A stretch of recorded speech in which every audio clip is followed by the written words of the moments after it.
नमस्कार विद्यार्थी मित्रांनो, टेक्स्टबुक सुपर कोचिंगमध्ये तुमचं पुन्हा एकदा खूप खूप मनपूर्वक स्वागत आहे. मित्रांनो, 4 जून 2023 अवघ्या 15 दिवसांच्या टप्प्यावरती येऊन आलेली आहे. 15 दिवसांमध्ये आपण राज्यसेवा पूर्व परीक्षेला बसणार आहोत, ज्यासाठी आपण गेल्या 1 वर्षापासून मेहनत करत आहोत. आता शेवटचे 10 दिवस राहिलेत. शेवटच्या 10 दिवसाला कसं इफेक्टिव्हली यूज करायचं, शेवटच्या 10 दिवसांमध्ये कोणते महत्त्वाचे टॉपिक्स आहेत ज्याच्यावरती आपण फोकस केला पाहिजे, ह्या संदर्भात आपण आज बोलणार आहोत. आजच्या ह्या व्हिडिओमध्ये मी माझा विषय म्हणजेच इकॉनॉमी विषयी बोलणार आहोत आणि इकॉनॉमीमध्ये असे कोणते टॉपिक्स आहेत ज्याच्यावरती तुम्ही तुमचं लक्ष केंद्रित केलं पाहिजे, कोणते टॉपिक्स आहेत ज्यांना तुम्ही जास्तीत जास्त रिवाइज केलं पाहिजे, सो दॅट तुम्ही इफेक्टिव्हली राज्यसेवा पूर्व परीक्षेचा पेपर देऊ शकाल. त्या गोष्टीवरती आज आपण इथे चर्चा करणार आहोत. So I welcome you all to this particular session. आता पुढे जाण्याच्या अगोदर तुम्हाला सर्वांना MPSC राज्यसेवा पूर्व परीक्षेचा नॉर्मल पॅटर्न तर माहितीच असेल, राईट. सो 2 पेपर असतात. एक तुमचा जनरल स्टडीजचा पेपर असतो, राईट, आणि एक तुमचा CSATचा पेपर असतो, ओके, क्वांटिटेटिव्ह ॲप्टिट्यूड, राईट. आता आपला जो पेपर असणार आहे तो GS1मध्ये इकॉनॉमीचे जवळजवळ 10 ते 15 प्रश्न पडण्याची संभावना असते, राईट. सो ह्या 10 ते 15 प्रश्न इफेक्टिव्हली कसे डील करायचे त्यावरती आजचा हा सेशन असणार आहे. तत्पूर्वी आपण इकॉनॉमीचा सिलेबस पाहून घेऊया जो आयोगाने दिलेला आहे. सो इकॉनॉमीचा सिलेबस आयोगाने खूप ओपन एंडेड ठेवलेला आहे. या सिलेबसमध्ये आयोगाने काय सांगितलंय, या सिलेबसमध्ये आयोगाने इकॉनॉमिक अँड सोशल डेव्हलपमेंट, आर्थिक व सामाजिक विकास, त्याच्यामध्ये सस्टेनेबल डेव्हलपमेंट, शाश्वत विकास, पॉवर्टी दारिद्र्य, इन्क्लुजन सर्वसमावेशक वाढ, डेमोग्राफिक्स लोकसंख्यायिकी, सोशल सेक्टर इनिशिएटिव्स, ओके, इतकं. आणि पुढे सगळ्यात घातक शब्द म्हणजे एक्सेट्रा हा शब्द दिलेला आहे.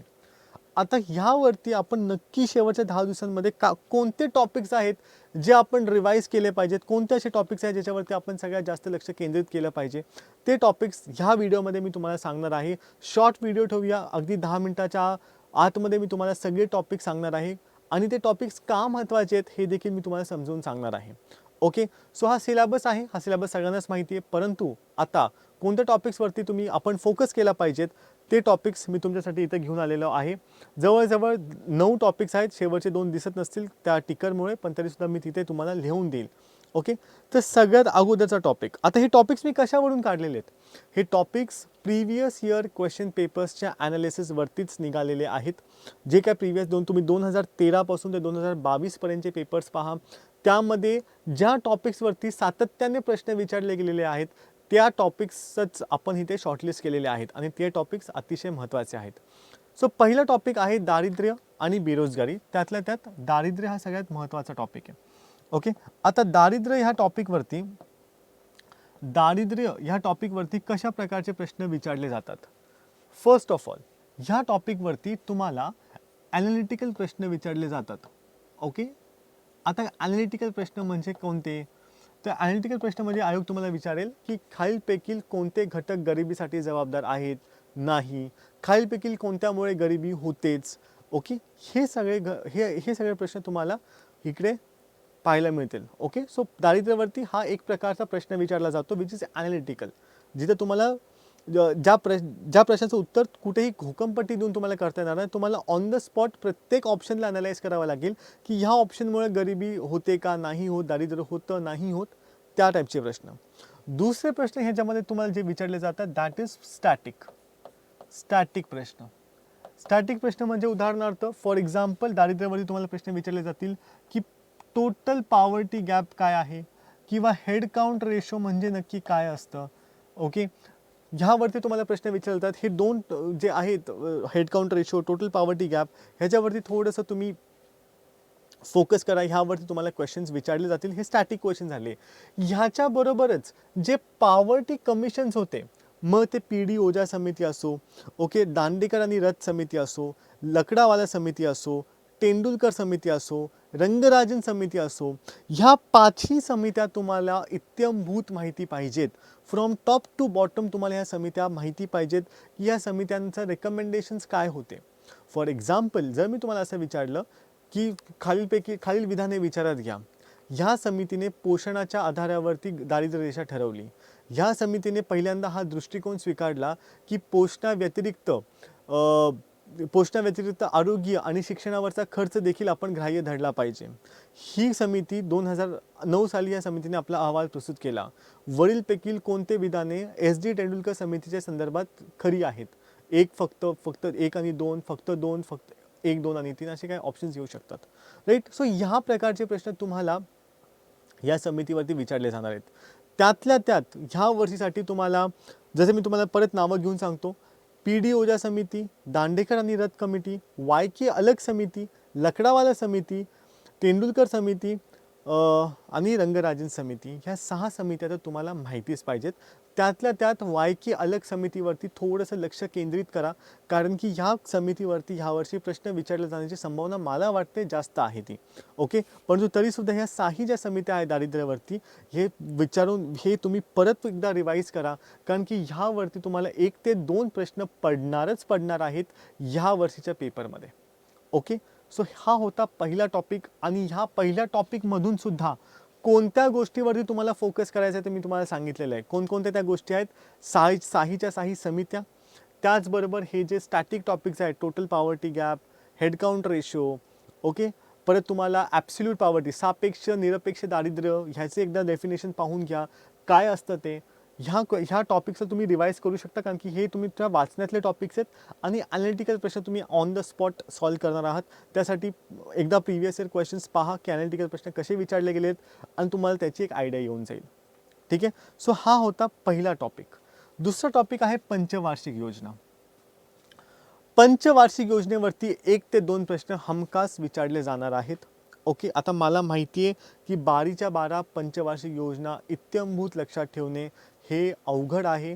तुम्ही कितीही त्या योजना लक्षात ठेवल्या तरी आयोगाने तिसऱ्याच पर्स्पेक्टिव्हने किंवा कुठला तिसराच पॉईंट काढला तर आपल्याला आठवत नाही, हे मला सुद्धा मान्य आहे. परंतु तरीसुद्धा 12च्या 12 पंचवार्षिक योजना जितक्या आपण वाचलेल्या आहेत तितक्या परत एकदा रिवाईज करायला काही हरकत नाही आहे. परत एकदा जावा, त्या जितके पॉईंट्स तुम्ही नोट डाऊन केलेले आहेत किंवा माझे नोट्स जर तुमच्याकडे असतील पंचवार्षिक योजनेचे, एकदा त्या सगळ्या 12च्या 12 पंचवार्षिक योजना डोळ्याखालून घालवा, तुमच्यासाठी ते फायदेशीर ठरेल. ओके. सो पंचवार्षिक योजनेवरती 1 ते 2 प्रश्न. सो जर हे 2 टॉपिक्स केले तर 4 ते 5 प्रश्न डेफिनेटली तुम्हाला पाहायला मिळतील. त्याचबरोबर MDGs आणि SDGs अतिशय महत्त्वाचं आहे, अतिशय महत्त्वाचं. ठीक आहे. MDGs आणि SDGs वरती आपण आपल्या पेड क्लासमध्ये एक खूप इलॅबोरेट लेक्चर्स घेतले होते. जवळजवळ आपण 3 लेक्चर्स ह्या 2 टॉपिक्सवरती घेतले होते. म्हणजे 3 तास आपण ह्या 2 टॉपिक्सवरती फक्त गुंतवले होते आणि आपण डिटेलमध्ये सगळं समजून घेतलं होतं. MDGsच्या संदर्भात न्यूयॉर्कच्या समितीपासून, न्यूयॉर्कचं जे समिट झालं होतं तिथून MDGs कसे आले, कोणत्या साली आले, कोणत्या सालापासून कोणत्या सालापर्यंत ते त्यांना लागू करायचं होतं. परत त्यानंतर किती MDGs होते, भारताचा परफॉर्मन्स काय राहिला, SDGची संकल्पना सगळ्यात अगोदर कधी आली, मग Rio+20 म्हणजे नक्की काय असतं, रिओ डी जेनेरिओमध्ये जी समिट झाली त्याच्यामध्ये काय झालं, 2015 पासून किती SDGs आपण काढली, ह्या सगळ्या गोष्टी अतिशय महत्त्वाच्या आहेत. ह्यावरती 1 ते 2 प्रश्न तुम्हाला पडणारच पडणार. सो MDG आणि SDG रिवाईज करणं अतिशय महत्त्वाचं आहे. त्याचबरोबर MDG आणि SDG जेव्हा मी बोलतो तेव्हा त्या संदर्भात नीती आयोगला थोडंसं निग्लेक्ट करू नका. नीती आयोग, ओके, नीती आयोगच्या बरोबरच what I want to tell is की नीती आयोगच्या बरोबरच ज्या स्वातंत्र्यापूर्वी ज्या प्लॅनिंगसाठी ज्या गोष्टी झाल्या होत्या, उदाहरणार्थ नॅशनल डेव्हलपमेंट काउन्सिल जे सुभाषचंद्र बोस यांनी स्थापन केलं, नॅशनल प्लॅनिंग काउन्सिल जे सुभाषचंद्र बोस यांनी 1938मध्ये स्थापन केलं होतं, Bombay plan, Gandhian plan, okay, परत पीपल्स प्लॅन, हे सगळे जे स्वातंत्र्य अगोदरचे नियोजनाच्या संदर्भात ज्या गोष्टी होत्या त्या तुम्हाला लक्षात पाहिजेत. ओके. त्याच्याबरोबरच जर ह्या गोष्टी लक्षात असल्यानंतर त्यानंतर एकदा प्लॅनिंग कमिशन, नियोजन आयोग आणि राष्ट्रीय विकास परिषद, नॅशनल डेव्हलपमेंट काउन्सिल ह्याच्या संदर्भात तुम्ही वाचून घ्या आणि त्यानंतर नीती आयोगकडे लक्ष केंद्रित करा. नीती आयोगाच्याबद्दल आपण काय वाचणार आहोत की नीती आयोगाची स्थापना का झाली हे माहिती पाहिजे, नीती आयोगाची रचना काय आहे ती माहिती पाहिजे, आणि नीती आयोगाने जर कुठले इम्पॉर्टंट रिपोर्ट्स दिले असतील तर ते रिपोर्ट्स आपल्याला माहिती पाहिजेत की कोणकोणते महत्त्वाचे रिपोर्ट्स आहेत. एक्झाम्पल SDG इंडिया इंडेक्स, तर त्याचा लेटेस्ट अहवाल माहिती पाहिजे, कोणतं राज्य टॉप परफॉर्मर आहे, कोणतं राज्य खाली परफॉर्म करते, महाराष्ट्राचा काय परफॉर्मन्स आहे त्याच्यावरती, ह्या सगळ्या गोष्टी तुम्हाला नीती आयोगाच्या संदर्भात माहिती पाहिजेत. तर नीती आयोग फक्त लिहिलेला आहे, परंतु नीती आयोगाच्या बरोबरच ज्या स्वातंत्र्यापूर्वी ज्या ज्या ज्या गोष्टी घडल्या होत्या नियोजनासाठी, मग मी तुम्हाला सगळं सांगितलं. सुभाषचंद्र बोस यांच्या नॅशनल प्लॅनिंग कमिशनपासून ते people's plan, Gandhian plan, Bombay plan, ह्या सगळ्या गोष्टी तुम्ही एकदा डोळ्याखालून घालवा. अतिशय महत्त्वाचं आहे. एखाद प्रश्न ह्याच्यावरनं विचारला जाऊ शकतो. त्याचबरोबर जे महत्त्वाचे निर्देशांक आहेत, मग ते जेंडर इनइक्वालिटी इंडेक्स झाला, HDI, HCI, ओके, हे जे महत्त्वाचे निर्देशांक आहेत ह्यांना डोळ्याखालून एकदा घालवा, महत्त्वाचं आहे. ओके, ह्या इंडेक्सेसवरती एखाद प्रश्न तुम्हाला पडण्याची संभावना आहेच. ओके, तुम्हाला ह्याच्यावरती एखादा प्रश्न पडू शकतो.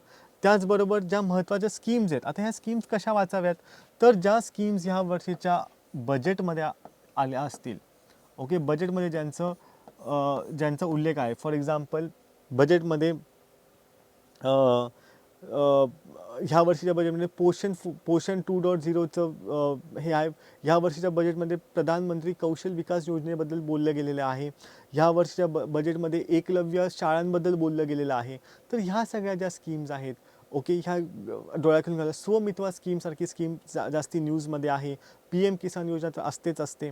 तर जे सर्वसमावेशक वाढ किंवा इन्क्लुझिव्ह डेव्हलपमेंटच्या संदर्भात ज्या काही स्कीम्स बजेटमध्ये दिल्या गेल्या आहेत, कमीत कमी त्या स्कीम्स तरी डोळ्याखालून घालवा.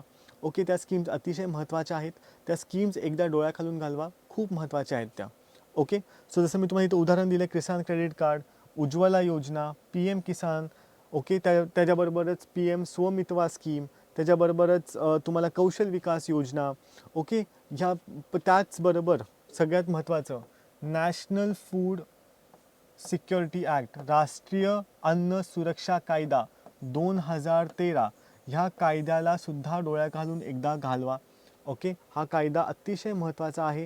ह्या कायद्यावरती प्रश्न विचारला जाण्याची संभावना जास्त आहे. ओके, सो ह्या स्कीम्स ज्या आहेत ह्या महत्त्वाच्या आहेत. ह्या स्कीम्सवरती 1 ते 2 प्रश्न पडण्याची संभावना ह्या वर्षीच्या पेपरमध्ये आपण नाकारू शकत नाही.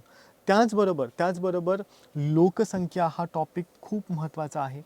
ओके, आता लोकसंख्यामध्ये जेव्हा हा टॉपिक आपण वाचतो, हा टॉपिक वाचताना काही महत्त्वाचे डेफिनेशन्स आपल्याला लक्षात ठेवायचे आहेत. For example, total fertility rate काय आहे, रिप्लेसमेंट लेवल फर्टिलिटी म्हणजे काय, मॅटर्नल मॉर्टॅलिटी रेट म्हणजे काय, चाइल्ड मॉर्टॅलिटी रेट म्हणजे काय, इन्फॅन्ट मॉर्टॅलिटी रेट म्हणजे काय, सेक्स रेशो म्हणजे काय, चाइल्ड सेक्स रेशोचा अर्थ काय होतो, ह्या सगळ्या डेफिनेशन्स एकदा डोळ्याखालून घालवा. ह्या डेफिनेशन्सवरती एखाद प्रश्न पडण्याची संभावना असतेच. ह्या डेफिनेशन बरोबरच मग जे ते 1976चं जे धोरण होतं आणि 2000चं जे राष्ट्रीय लोकसंख्या धोरण होतं, ही 2 धोरणं डोळ्याखालून घालवा. माझे नोट्स जर तुमच्याकडे असतील, जितके काही माझे पेड विद्यार्थी आहेत त्यांच्यासाठी आपण नोट्स दिलेले आहेत या संदर्भात, तर हे नोट्स तुम्ही तुमच्या डोळ्याखालून घालवा. थोड्याशा महत्त्वाच्या आहेत. Okay, right. So population policies महत्त्वाच्या आहेत. त्यानंतर महाराष्ट्र स्पेसिफिक डिटेल्स, महाराष्ट्राचा कोणता जिल्हा आहे जिथं बाललिंग गुणोत्तर सगळ्यात जास्त आहे, सर्वात कमी आहे, महाराष्ट्रामध्ये साक्षरता दर किती आहे, भारताचा साक्षरता दर किती आहे, हे सगळे फिगर्स तुम्हाला थोडेसे माहिती पाहिजेत.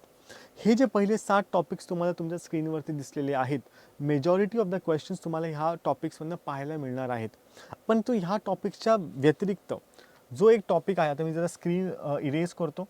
ओके, आता ह्या टॉपिकच्या विरुद्ध बरोबरच 8वा जो टॉपिक आहे, तो टॉपिक काय आहे, राष्ट्रीय उत्पन्न. त्याच्यामध्ये GDP, NDP,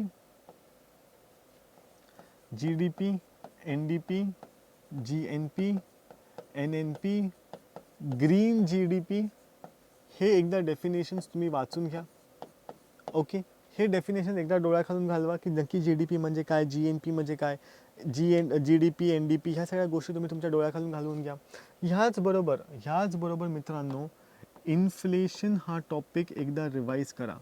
ओके, इन्फ्लेशन, महागाई, चलनवाढ. ओके, इन्फ्लेशनच्या संदर्भात आपण खूप डिटेल शिकलेलो आहोत. इन्फ्लेशनवरती ॲनालिटिकल प्रश्न विचारल्या जाण्याची संभावना जास्त आहे. फॉर एक्झाम्पल, जर मी तुम्हाला असा प्रश्न विचारला तर की खालीलपैकी कोणत्या घटकामुळे निश्चितपणे महागाई वाढेल, आणि मग मी तुम्हाला 4 ऑप्शन्स दिले आणि त्यापैकी तुम्हाला 1 का 2, 2 का 3, 1 का 3, 1 का 4 असे ऑप्शन्स दिले तर थोडंसं कन्फ्युजिंग होऊ शकतं. सो महागाईच्या संदर्भात तुम्हाला गोष्टी माहिती पाहिजेत. त्याचबरोबर मौद्रिक धोरणाचे असे काय उपक्रम आहेत ज्याच्याकडून आपण महागाईला कमी करू शकतो, वाढवू शकतो. राजकोषीय धोरण किंवा फिस्कल पॉलिसीच्या संदर्भात माहिती पाहिजे की कशाप्रमाणे आपण महागाई वाढवू शकतो, कमी करू शकतो. ओके, ह्या टॉपिक्स महत्त्वाचे आहेत. आणि last but not the list 10वा टॉपिक जो मी आहे तो RBI म्हणून मी इथं लिहितो. RBIच्या संदर्भात थोडीशी माहिती तुम्ही गोळा करा. ह्या 10 टॉपिक्सवरती येणाऱ्या 10 दिवसांमध्ये तुम्ही फोकस करा. ठीक आहे, माझं असं म्हणणं नाही आहे की बाकीच्या टॉपिक्सला निग्लेक्ट करा, परंतु तुमचा जास्त फोकस ह्या 10 टॉपिक्सवरती ठेवा. माझ्या मते ह्या 10 टॉपिक्सवरती जास्तीत जास्त तुम्हाला प्रश्न विचारले जातील. ओके, सो हे होते मोस्ट इम्पॉर्टंट टॉपिक्स, अतिशय महत्त्वाचे विषय जे येत्या 4 जूनला तुम्हाला महत्त्वाचे ठरू शकतात. ओके, जमलं तर याचे स्क्रीनशॉट काढून घ्या. मी 2 सेकंड मी बाजूला सरतो. ठीक आहे, हे जे स्क्रीनशॉट काढा आणि टिक मार्क करा की प्रत्येक दिवसाला एक टॉपिक जरी केला तरी परीक्षेपर्यंत हे सगळे टॉपिक्स तुमचे रिवाईज करून होऊन जातील. ठीक आहे, सो त्याचबरोबर आजचा टॉपिक मी इथेच संपवतो. जाता जाता तुम्हाला टेक्स्टबुक सुपर कोचिंगबद्दल थोडीशी माहिती देऊ इच्छितो. तर सर्व MPSC विद्यार्थ्यांसाठी एक वन स्टॉप सिंगल सोल्युशन म्हणजेच टेक्स्टबुक सुपर कोचिंग. इथे तुम्हाला काय करायचं आहे, तुम्हाला फक्त एक सिंगल सबस्क्रिप्शन बाय करायचं आहे आणि ते एका सिंगल सबस्क्रिप्शनमध्ये तुम्हाला 40पेक्षा जास्त व्हिडिओ कोर्सेस, 600पेक्षा जास्त मॉक टेस्ट, 500पेक्षा जास्त अभ्यासासाठी नोट्स आणि 500पेक्षा जास्त लाईव्ह क्लासेस एक्सपर्ट्सकडून मिळतात. त्याचबरोबर तुम्हाला महाराष्ट्रातल्या सर्वोत्तम शिक्षकांबरोबर अभ्यास करण्याची एक संधी मिळते, ज्यामध्ये सुशील बाडी सर झाले, मिलिंद लाही सर झाले, यासारखे दिग्गज तर आहेतच, परंतु पेरा इन्स्टिट्यूटसारखा चांगला क्लास देखील आहे ज्याचे व्हिडिओज, रेकॉर्डेड व्हिडिओज तुम्ही पाहू शकता. ह्या सगळ्यांबरोबरच जे टेक्स्टबुकचे इनहाऊस फॅकल्टीज आहेत जे तुम्हाला स्क्रीनवरती दिसत आहेत, हे तुमचे डेली बेसिसवर तुमचे लाईव्ह क्लासेस घेतात. आणि आता आपला सुपर समर सेल चालू आहे 19 ते 21 मेच्या मध्ये. या सुपर समर सेलमध्ये जर तुम्ही MPSC राज्यसेवेचं सबस्क्रिप्शन बाय केलं तर हे 17,000चं सबस्क्रिप्शन तुम्हाला फक्त 5,200 रुपयाला मिळणार आहे, ते देखील 18 महिन्यांसाठी. यासाठी तुम्हाला माझा कुपन कोड वापरावा लागेल, ते म्हणजे माझं नाव आकाश. हा कुपन कोड वापरताच तुम्हाला मोठा डिस्काउंटसुद्धा मिळेल. ओके, सो माझ्याकडून आजच्यासाठी इतकंच. परत भेटूया पुढच्या सेशनमध्ये. जे टॉपिक्स दिले त्याच्यावरती फोकस करा आणि येत्या राज्यसेवेसाठी तुम्हाला माझ्याकडून आणि टेक्स्टबुककडून हार्दिक शुभकामना. All the best everyone. चांगलं परफॉर्म करा आणि रिझल्ट तुमचा नक्की येईल. Thank you so much. Bye bye. Take care.